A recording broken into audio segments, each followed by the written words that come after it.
dukiyar maraya kuma da ka ci dukiyar maraya gwanda ka kurbi ruwan batir ya fi maka sauki da ka ɗauki dukiyar maraya ka sa a bakinka ko ka yi tufa ko ka yi wata bukata da ita, to da guba ka sha wallahi da fi maka sauki.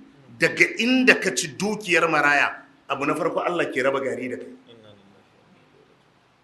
Ai ba zai yi ba arama yadda Allah ya nace a kula da su dinnan, kai kuma baka kula da su baka zo ka ci nasu, kai ma ka san ai ba ka yi alaka da Allah ba.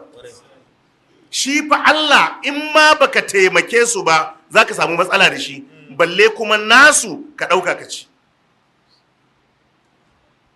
Innal ladhina ya'kuluna amwalal yatama zulman innama ya'kuluna fi butunihim nara. إنما يأكلون في بطونهم نارا وسيصلون سعيرا. Allah ya ce innal ladhina ya'kuluna amwalal yatama zulman, waɗanda suke cin dukiyar marayu a yanayi na zalunci. Innama adatu hasri.